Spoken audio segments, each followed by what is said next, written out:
Welcome, everybody, to the American Space Museum. As I'm Marquette, so happy you joined us today to stay curious.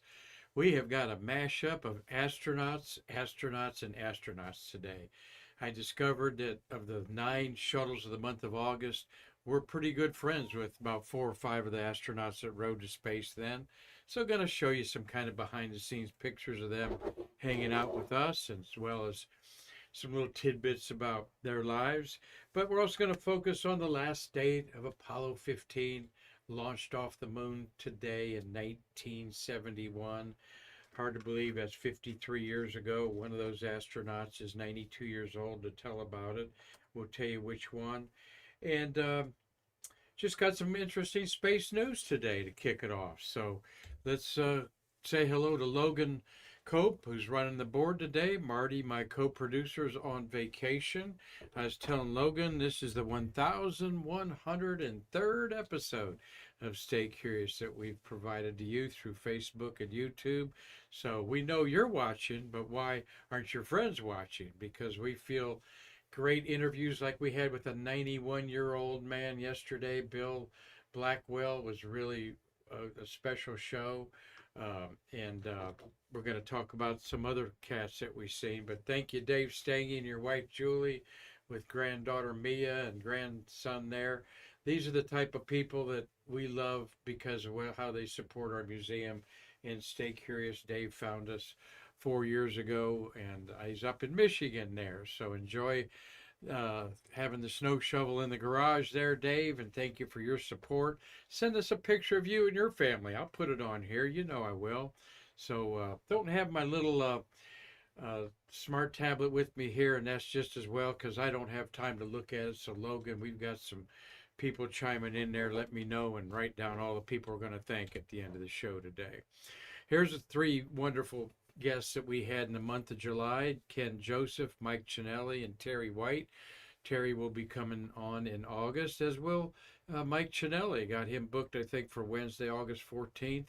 He is the lessons learned guy and all about the Challenger and Columbia tribute at Kennedy Space Center Visitors Complex. And if you miss Ken Joseph, he was very engaging as a budget guy, not really that technical about the money, except revealing that it takes a lot of money, particularly with this Artemis, to go to space. So you can recapture any of those wonderful conversations we've had with Ken, Mike, and Terry on our YouTube channel.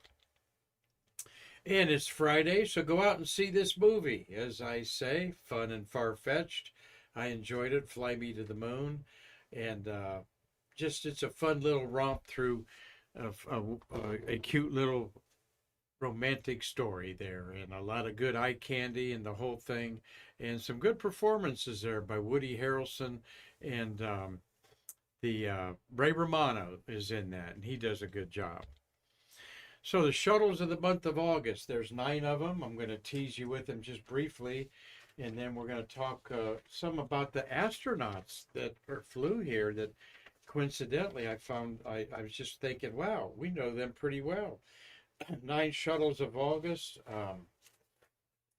Yeah, where's my notes on that? Of course, 9 launches. All 5 orbiters flew, but Discovery flew 5 times, and Columbia, Challenger, Atlantis, and Endeavour just once. 53 people stamped a ticket to space. Jim Adamson is in there twice. 4 of them were space truck missions in the mid 80s, what they were designed for, to deploy satellites. 3 ISS hard hat missions, 1 Department of Defense mission, and 1 raw science mission constitute our shuttles of the month of August that we're going to visit here in just a minute. But Sunday, we've got 3 astronaut autographs. Sam Gemar is going to be 68. No, he's going to be 69, as is Andy Allen on the right, and our good friend Mike McCulley will be 81 there. Mike has done a lot of great for our museum. So's Andy over the years. Andy's now CEO or one of the big shots at Aerodyne Company. He's busy running that company. At age 69, he'll retire soon, and then Mike is fully retired and just enjoying life here on Merritt Island. Sam Gemar, he lives around here, born in Yankton, South Dakota. Uh, April 4th, they share the birthday Sunday. Richboro, Pennsylvania is where Andy was born. He went to Villanova College there, near there. And though he's born in San Diego, California, Mike considers his Franklin, Tennessee, his hometown. And he's done a lot of good anonymously for that town. You better believe it. So we'll be posting this on Facebook for their birthday Sunday. Wanted to give a shout out to Dr. Al Kohler. We had a very popular program with him on July 16th. He was in the flight control room for the launch of Apollo 11. Great supporter and one of the board members for many years at the American Space Museum. Download his free digital book. This is a great way to introduce young people to the space program from the beginning to where we're at today. It's free. Just Google exploringspace.info. And another book, Space Lab Payloads. Got it right here. Mikey Haddad and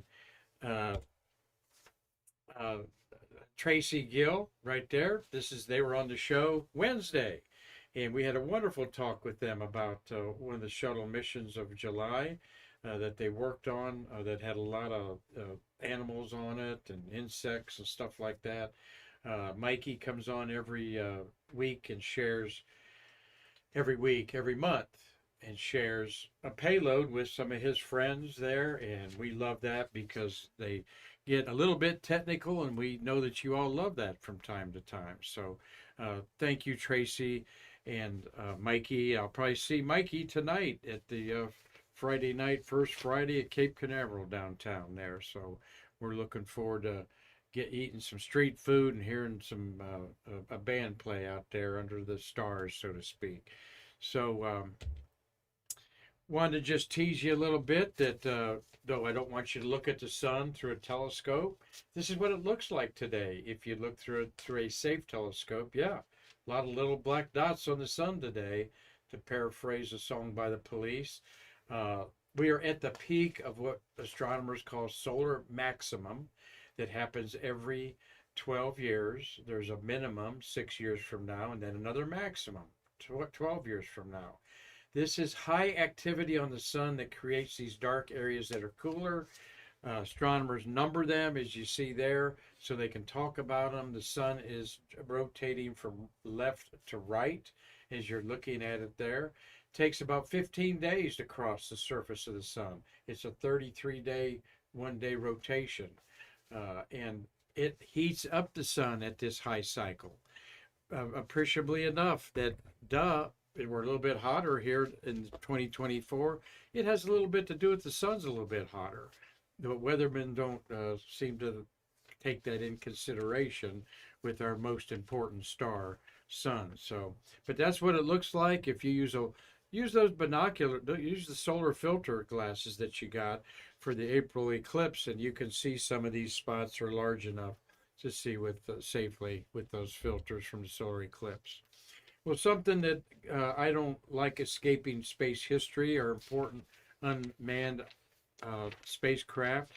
And during the week of the Apollo hoopla, when Apollo 11 images were being released to the world after being developed, in July 30th, 1869, a spacecraft called Mariner, the sixth one, flew by the planet Mars. In 1965, in July, we saw the first close-up of Mars by Mariner 4, and were astonished to see cratered surface more like the moon. Mariner 6 flew by. 4 days later, its twin spacecraft, Mariner 7, also flew by a different area of Mars. Each took about 70 pictures. Mariner 4 only took 20 pictures. These 70 pictures were on a recorder tape, so to speak, kind of a digital image, if you will, and then sent back to Earth. So we're just getting these images now of a cratered Mars. We didn't want to see that. We wanted to see something more like Earth than the moon. And this is the pictures, is the approach of Mariner 6 of Mars. The bottom part is, of course, the carbon dioxide pole of Mars. And see that little circle? Yeah, right above my finger there. They wonder, what in the world is that little circle there, okay? And we didn't know until 1971, when Mariner 9 orbited Mars, that that's the largest volcano in the solar system right there. That is the Olympus Mons. And now you can see, oh yeah, that is a volcano.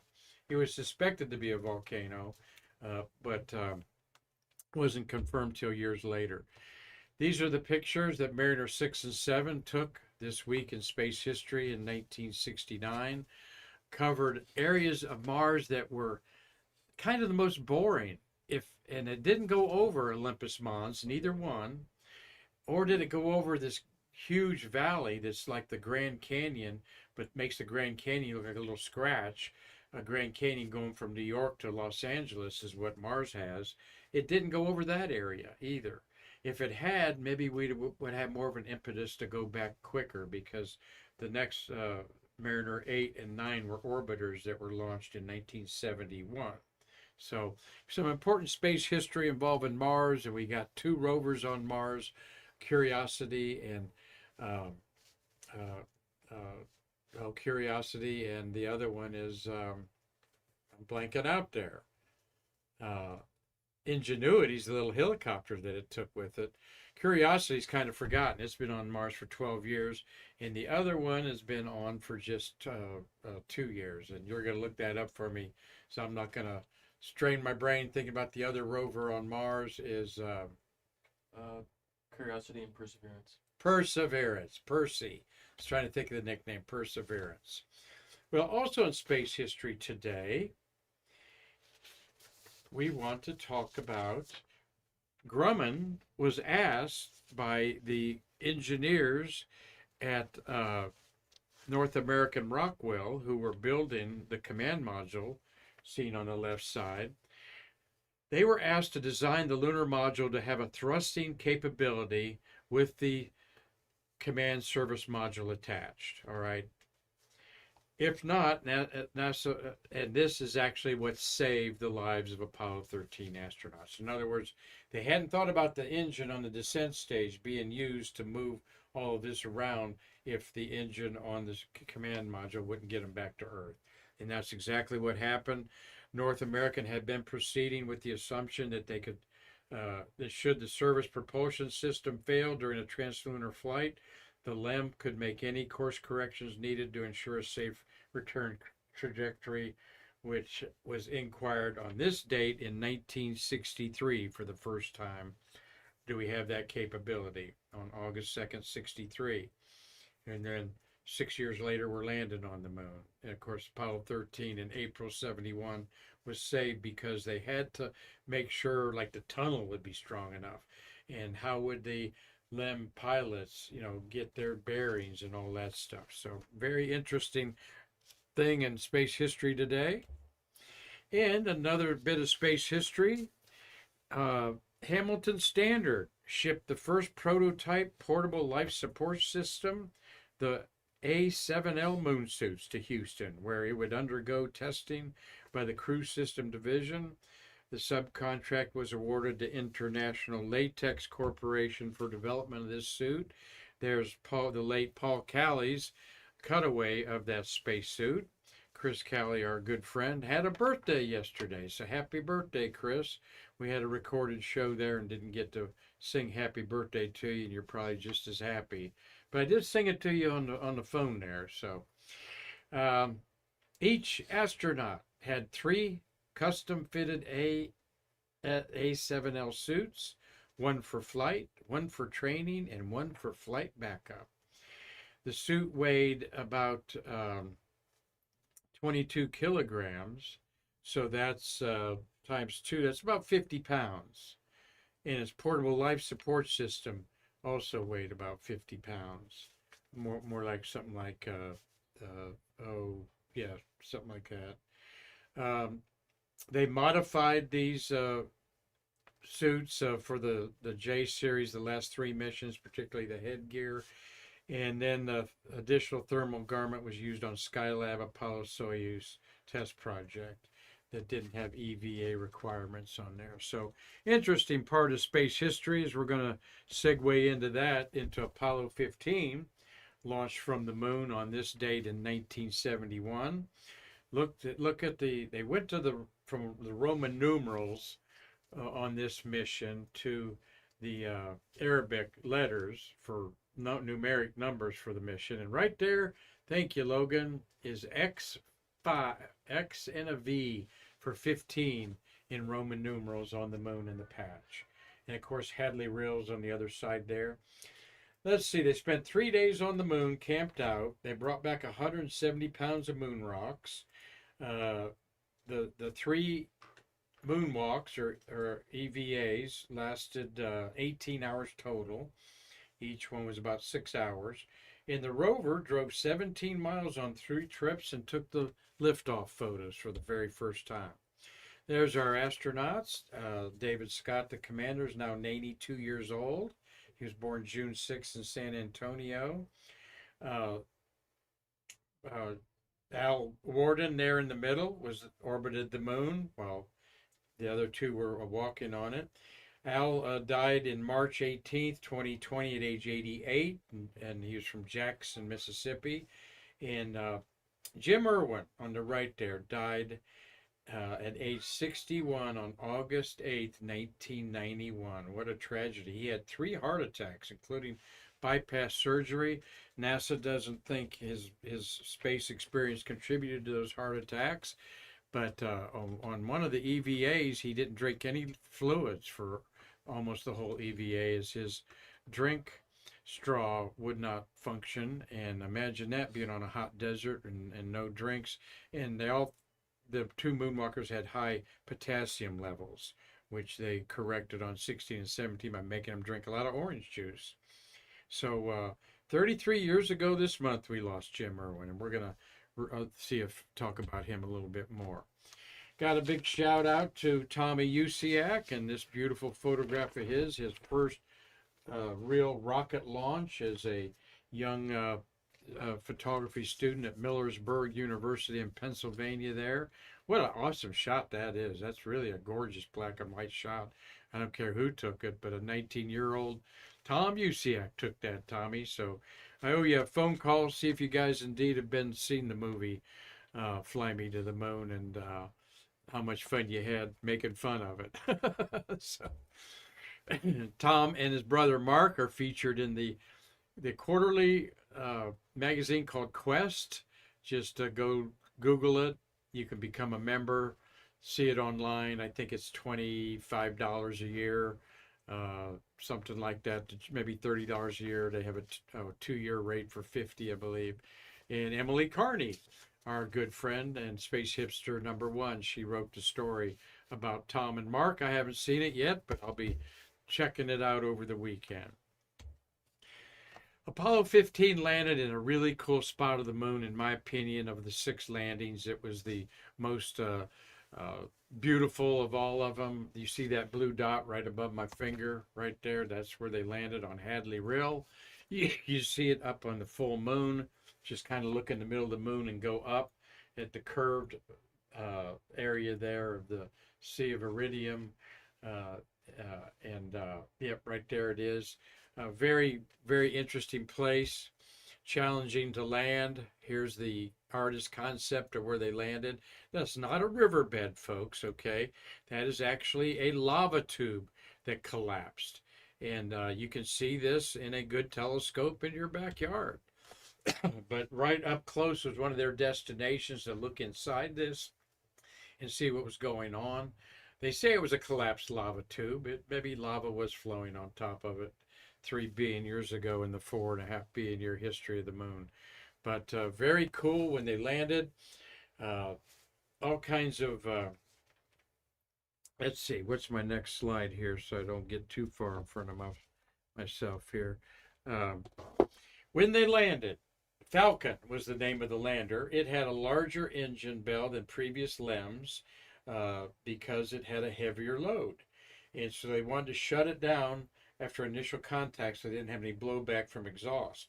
Well, when they were about just several feet above and that contact light hit at 5 feet, Scott cut the engines and the Falcon dropped. And you hear Irwin yelling out, "Bam!"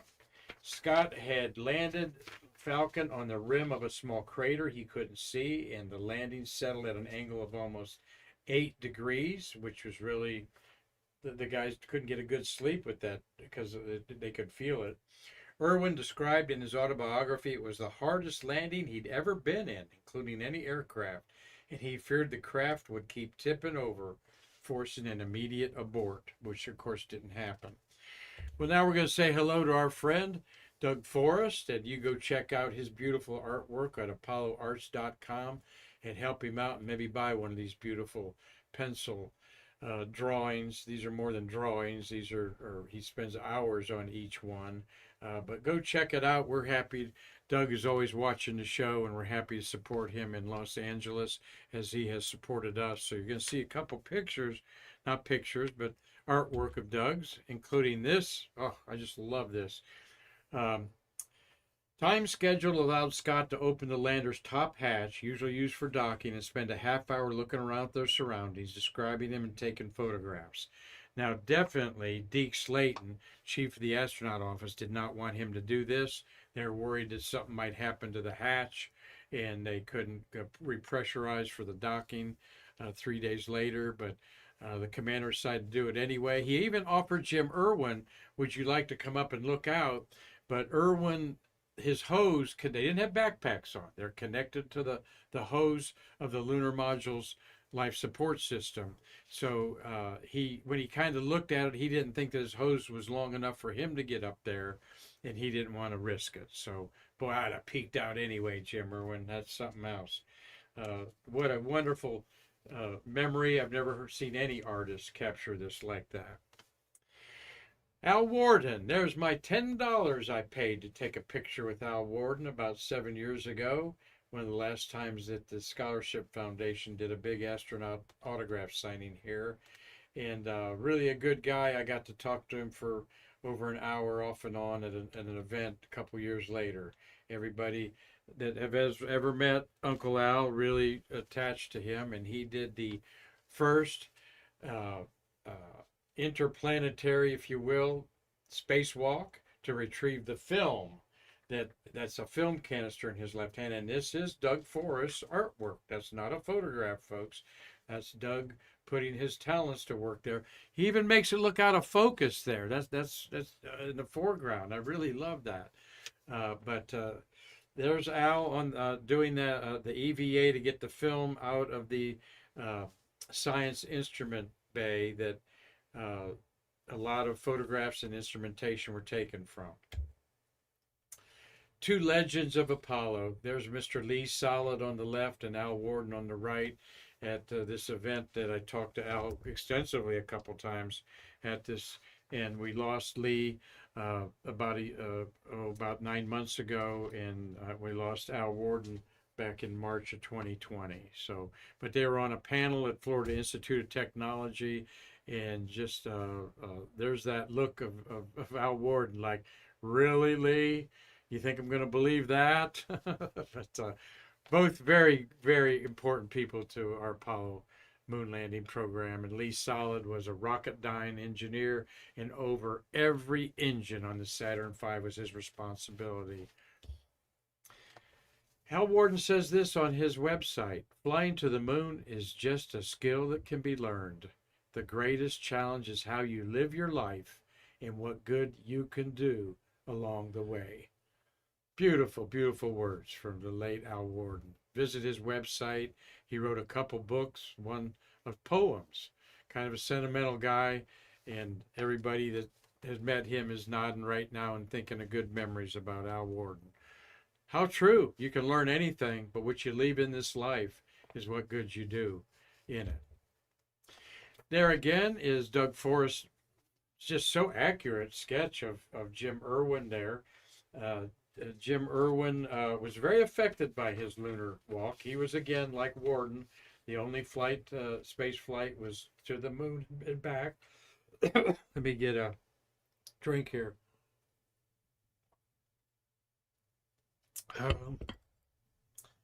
He had to lift the front end of the rover as the astronauts pulled it out.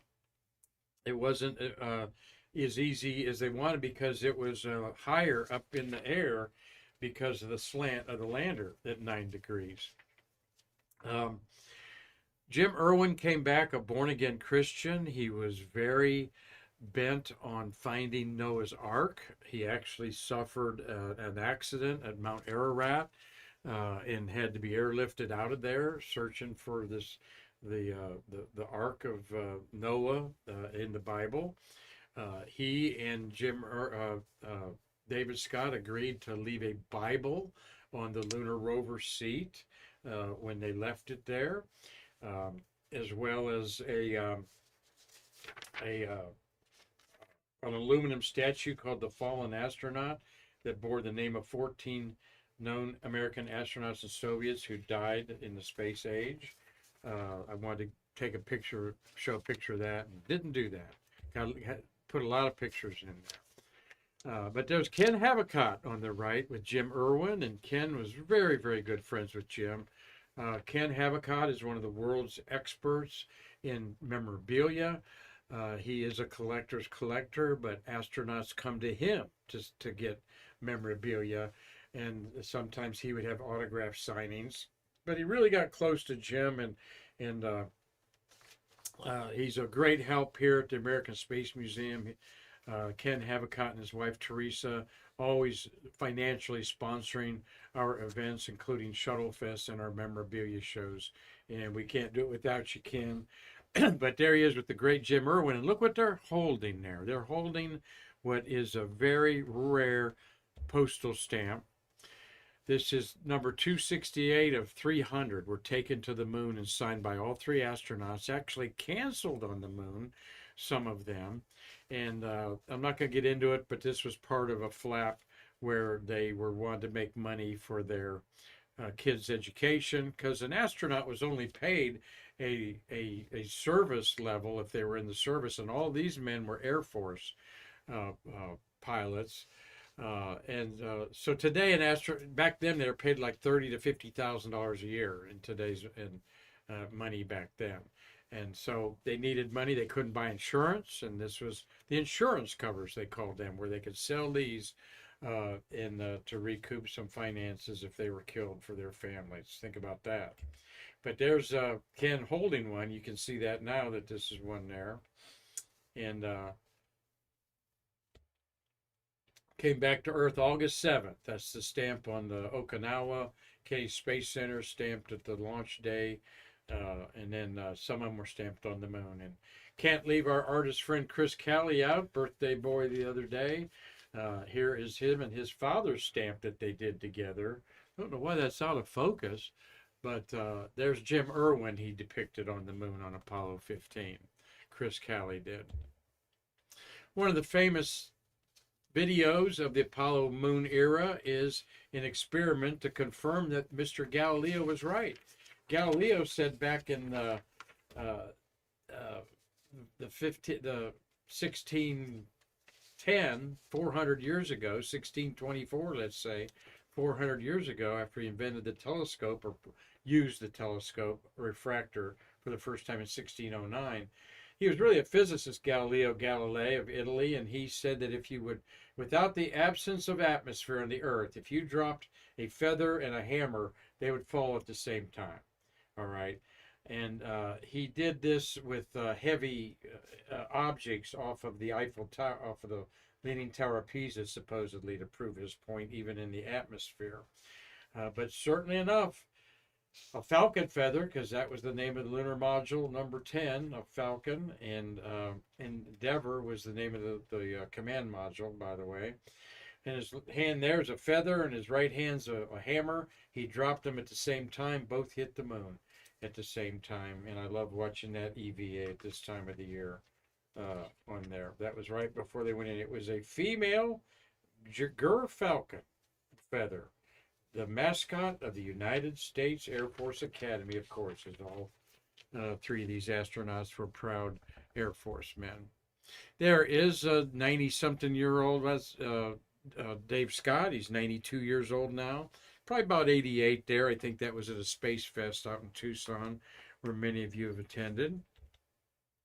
And they brought back one of the most famous rocks you've heard of, the Genesis rock. And there it is, only about the size of a baseball, all right, not really that big. I thought it was much bigger than that. But we talked about Apollo 15 on the moon earlier this week. So go recap that on, that I'm talking about go recap that on YouTube. And I'm talking about this rock that was given an age of over 4 billion years old. Which is in fact, the rock was one of the oldest brought back and was formed in the moon's crust when it solidified. So by dating this, they figured that the age of this rock itself could be as old as 4.46 billion years old. So they found a couple other rocks older in the 4.5 billion year range, but this was a real Genesis rock, called that because this is what they were looking for. Something that came out of the deep interior of the moon that was tossed out by the impacts of those craters. And there were thousands and hundreds of thousands of them if you see the battered surface of the moon. The rover was parked at a distance, and during the moment of liftoff, we got to watch it live. And that was at 1 p.m. on August 2nd, 1971. I put the link up on Facebook if you'd like to watch it. And boy, it was hard to make a screen grab of this because I couldn't get it real clear, but there's the upper stage separating. You see that mylar Kapton foil flying away. All right. Of course, you don't see an exhaust plume because there's no atmosphere on the moon. But after 3 days on the moon, I'll bet they were anxious to get out of there. Took them 2 hours to dock with their buddy Al Warden, and then everything was hunky-dory for the trip back home. They brought back, how many pounds am I saying? They brought back, get that in front of me here, 170 pounds of moon rocks. They pounded some soil samples in some core samples that were very important to getting the age of the moon in this beautiful area that they lived in, called the Hadley Mountain Hadley Rill area, Hadley, after another astronaut, so astronomer, I mean. And we'll put the button on Apollo 15 with a picture of the gorgeous Hazel Banks. All right, hi Hayes, there she is, barely 21 years old, with to the left there you see Dave Scott and Jim Irwin and the Apollo 15 emblem behind there. What a cool mushroom dress that Hazel actually sewed herself. She liked making her own clothes. And Hazel, thank you for all your support of the American Space Museum. Had her nephew and niece in here, her niece in here with her husband the other day, and that was a delight. So though she don't comment much on the YouTube channel, we know she's always there watching and staying curious with everybody. So good shout out to wonderful mission Apollo 15 and Hazel Seacack Banks. Seacack was her name back then before she married. All right, let's go to some shuttles of the month of August. And why am I doing this? Because I realize there's 4 or 5 astronauts that we've gotten to be friends with here. And me, Marty Winkel, our whole staff here is familiar with all these astronauts there. So let's just go through a few of them. Jim Adamson, astronaut and CEO of the United Space Alliance when it was first formed. There's 3 pictures of Jim. Jim was on STS-43 with Mike Baker, who is also a great friend of ours now. Mike was the pilot with John Blaha's the commander. And I occasionally have lunch with Jim Adamson in the NASA group of retirees. But he flew on STS-28 also, 2 missions. His first mission, 43, in the month of August, deployed the tracking data relay satellite shown in the payload bay. The patch was after the Mercury capsule, all right? And they honored Gordon Cooper with that Mercury capsule specifically. And STS-28 was a Department of Defense mission that Jim said, of course, Mark, I would kill you very slowly if you I had to tell you what was going on there. So, but Jim on the left-hand side there on STS-43 sent the first email from space. Jim Adamson and Shannon Lucid sent to Marcia Ivans. Hello, Earth. Greetings from STS-43 crew. This is the first Apple link from space. Having a great time. Wish you were here. Send Cryo and RCS. Hasta la vista, baby. We'll be back. And that was sent on August 9th, 1991. And now you know when the first email from space was made. What is that? 33 years ago this month. Thanks, Jim, for your friendship there. As I go back there, he is a very smart man. West Point graduate. Was the champion pistol shooter at West Point in the entire country during his college career. He had in his class NASA director. Went too quick there. Who is our NASA Kennedy Space Center director? Female. I'm blanking out on that, but somebody's going to tell you real quick there, Logan. Someone will bring in there. I know. I want to think of it. Anyway, he had her in her class. Actually, I'm going to see her later this month at a dinner at there, and I'll think of it here. You're bringing it up there for me? Janet Petro. Yes, Janet Petro. It's a Friday, folks, and I'm a senior citizen. I'm allowed to do that. So he had Janet Petro in his class at West Point, and of course he went and visited her there. There's Jim at one of the events that we've seen him at. He's up in New York. He's a snowbird, comes down in the winter, and he's got a beautiful little island paradise up there in the state of New York. Also in the month of August, a couple friends that we've made along the way, and this one is really a great guy. Mike Baker, as I mentioned there. We got Nicole Stott we're going to talk about on STS-128, and then Charlie Walker also on 41D. But there's Mike Baker. He likes to be called Bakes. He comes to the Kennedy Space Center Visitors Complex at least 3 times a year. He's going to be here in October. We just saw him about a month ago. We've taken him out to dinner 4 or 5 times. If you're around, we'll take you to dinner with him. You have to buy him a beer, though. Bakes likes his beer. He's got 4 shuttles, twice a commander, twice a pilot. There he was. He went up as commander. See on 43 where John Blaha is his commander. He went up on on 81 and brought Blaha back from the International Space Station as commander. I think that's pretty cool. He was also our Russian Space Agency representative for NASA at Star City and Baikonur. Navy pilot from Lemoore, California, born just a few days before me in the end of August. He's going to be here for his birthday, I think, come to think of it. So we'll probably have a big dinner party for Bakes. But he's a great guy. How great a guy is he? Well, there he is on the show. He's been on our Stay Curious with our good luck charms there on the monitor. He's been on a couple times. We love talking to him about anything he wants to talk about, including Russia's experience at Russia. Hello, Marty. We got to keep Marty in the queue here, though he's on vacation up in New York, his home state, up in Long Island. There's Mike at the astronaut encounter that we love talking and connecting with astronauts at. And he is just so laid back that one day I'm out at the Kennedy Space Center, and I knew he was the astronaut of the day.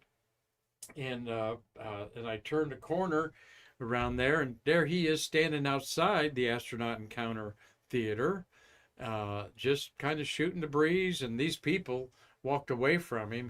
They were coming out of the previous. He says, "Hey, why don't you stick around and hear my talk there?" And he does a great geography lesson.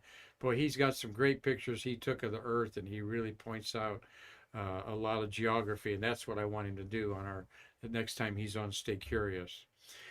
And yes, we've got John Borelli there. Hey, John. Hope that you're watching and staying curious there. He's up in New York also, talking about a lot of New York people. And there he is meeting Bakes at one of his visits here this year. John Borelli, thank you for supporting Stay Curious, and can't wait to see you again, my friend. Well, Charlie Walker is quite a unique astronaut. He went to space in 15 months, September to December, December 85 to September is, yeah, 15 months. He went to space on 3 missions. All right, got to fly with Judy Resnick.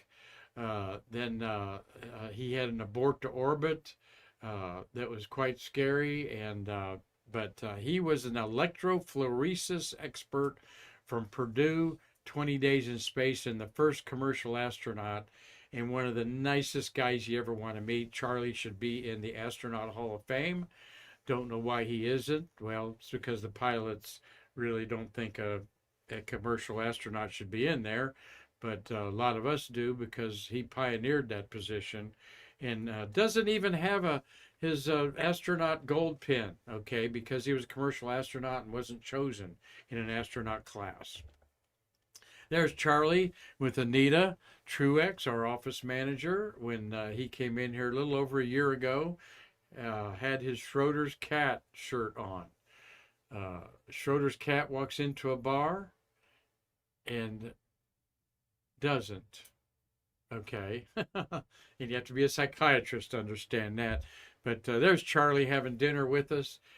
We got Nick Thomas there, and Marty in the background, and Anita and Connie and McDaniel there, all enjoying a great meal there. And he's a fun guy to talk to.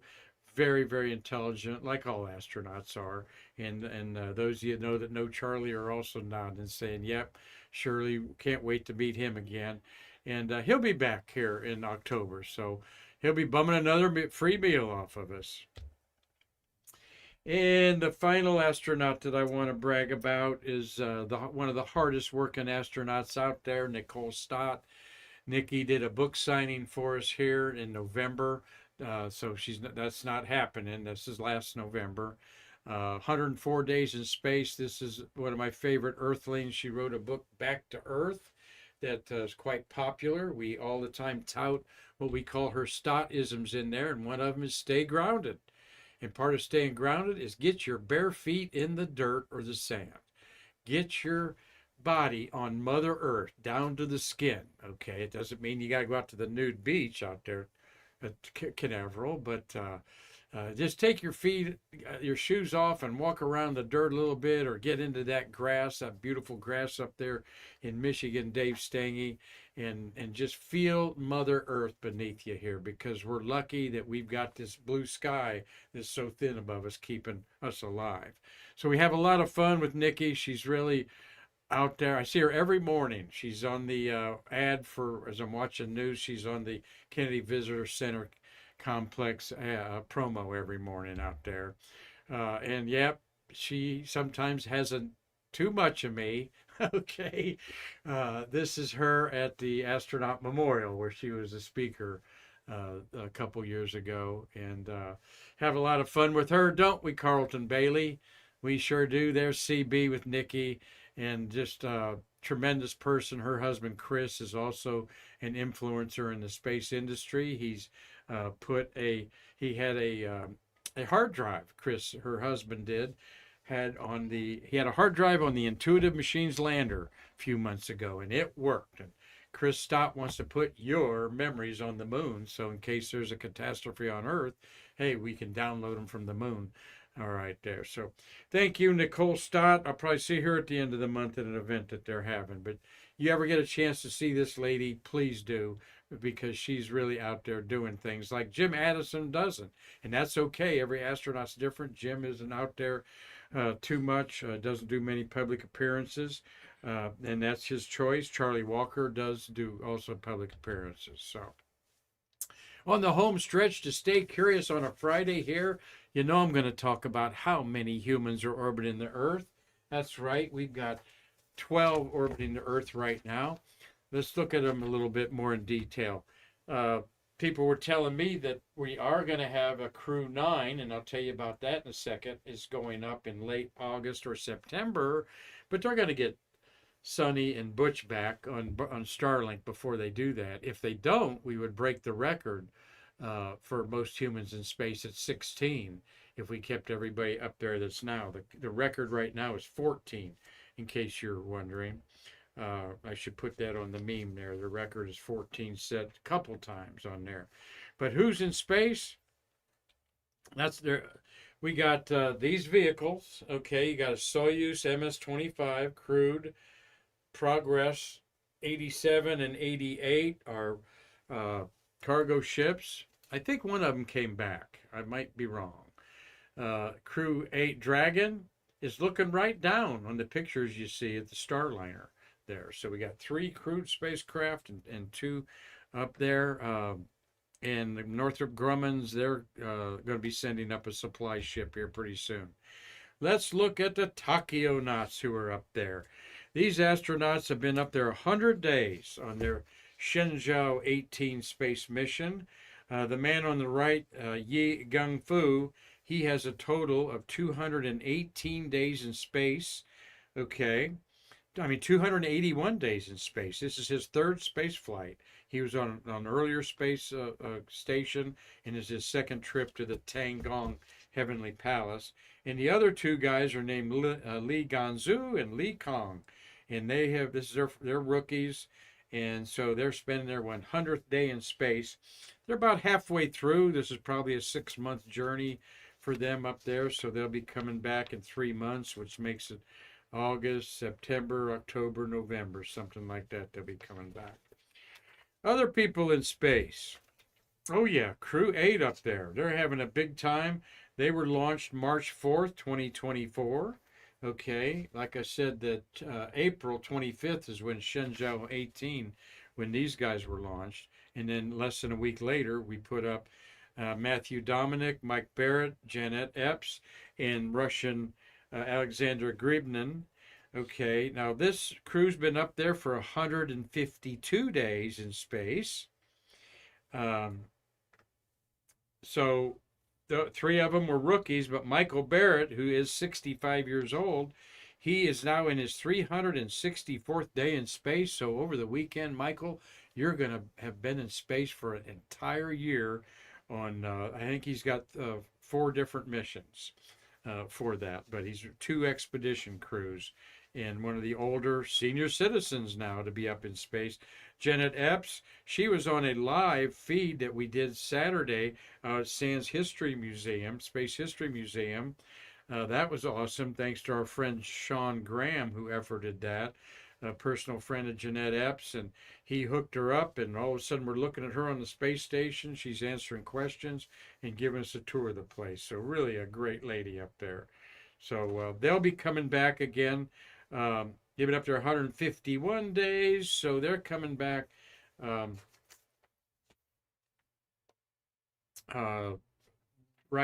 probably the end of August, 1st of September. Yeah, they're fixing to come back here pretty soon. Haven't heard a date announced for that. And there is Sonny and Butch Williams. Now, if you've been watching the Olympics, a wonderful medalist for American gymnastic is named Sunny Lee. All right, and she has her name S-U-N-I, but they say Suni Lee.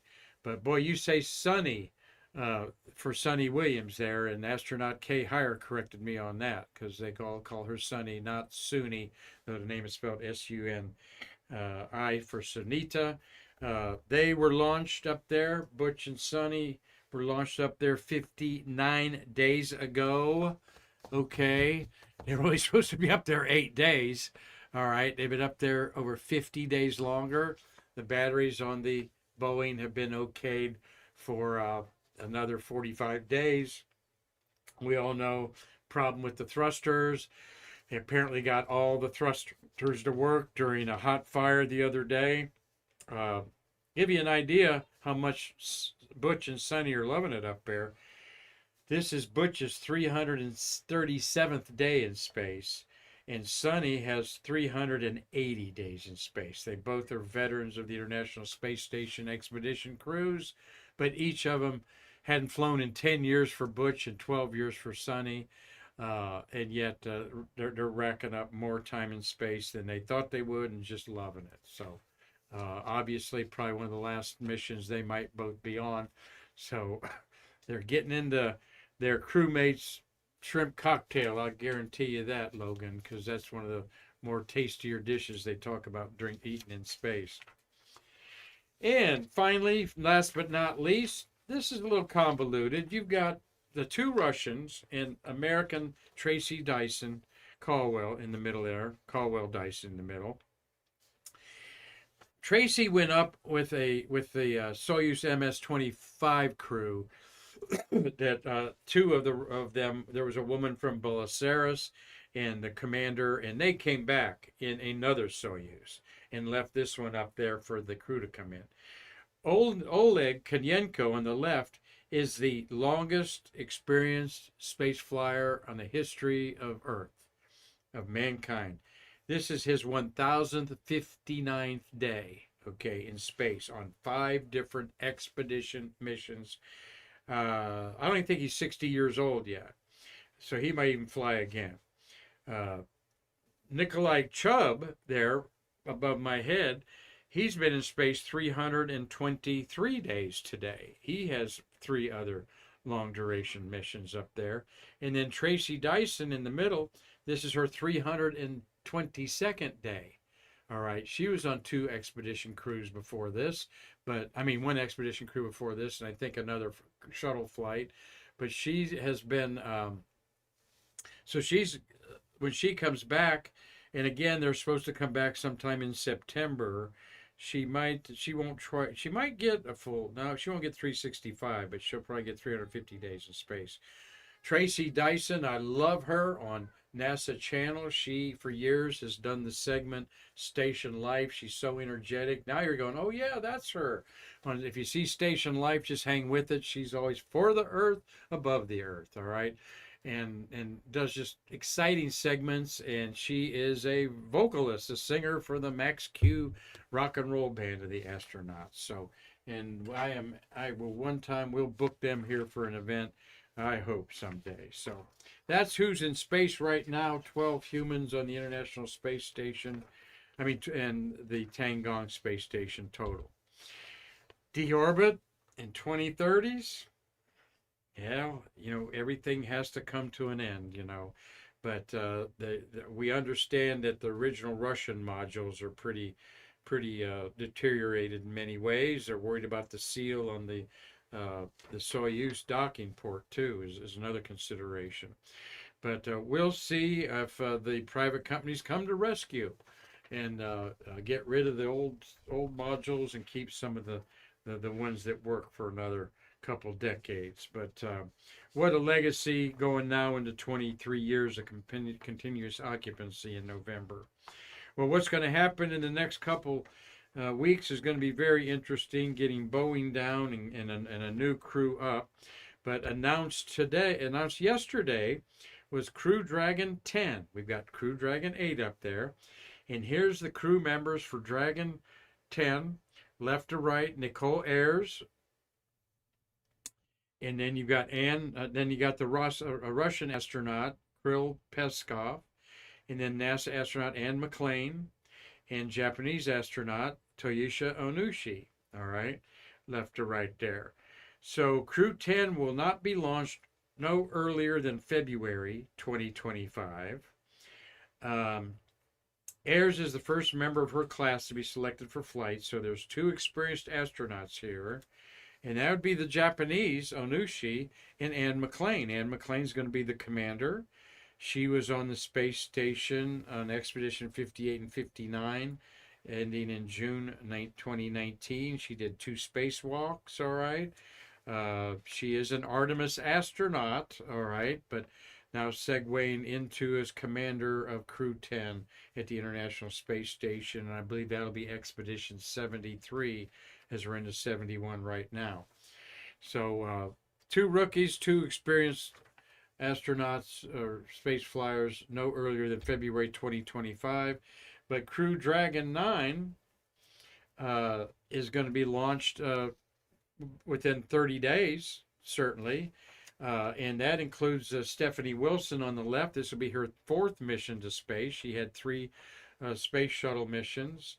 And you've got Roscosmos mission specialist is Gorbunov there. He's standing up in the back. Nick Hague is the pilot, He's experienced NASA astronaut, and the rookie commander is Xena Cardman there to the right. All right, Xena looks like she's with the Air Force by her silver name badge there. So this is the next crew going up. They'll be up at the space station um, for a few days to overlap. So if we got 9, that'll be 13. And then if they have still 3 on the international on the Tangong, that'd be 16. So maybe we'll break the record of 14 in here at the end of the month. But these are the next one going up. Again, Stephanie Wilson has waited 12 years or more to fly to space again. So hope everybody enjoyed this little trip through space history mashup today. Something I love doing is bringing you a potpourri of space events. Mitchell Rothman of Man Space. Hope you enjoyed it. Gary Gerald, Steve Jokums, thanks for watching. Tom Celentano, Carlton Bailey. I know he likes seeing Nikki there, giving him some love. Tom Usiak and John the Beagle Dad watching today. And we want y'all to go check out our good friend Doug Forrest here and his artwork there. Most of his original artwork are like 16 by 20 in size and sell for $200. Well worth it there. You own an original piece of artwork. And if you get a hold of him, he might even personalize it for you there. So tell everybody, why aren't you watching Stay Curious? Where are you going to get information like this on the internet, let alone YouTube? So tell your friends and family as our numbers are going up, and we've actually made like 50 some dollars in the month of July on YouTube. All right, that ain't alien space money or angry astronaut money or the everyday astronaut money, but we'll take it and buy some reams of paper with it here at our nonprofit. So thank you all for watching us, and thank you all for paying attention to space history and what we have going here. And thank you, Logan, for doing a great job today on your own without Marty here on vacation. We miss you, Marty, but we want to have some fun with him next week as he will be trying to do a broadcast or two from some of the space museums he's going up and visiting on his road trip up in the New England states. So until next week, when we'll rack up some more space history, astronaut birthdays, and celebrate the shuttle era like nobody else. Until then, I'm Marquette, thanking you for watching and saying we can't wait to see you in our museum to bridge the space between us.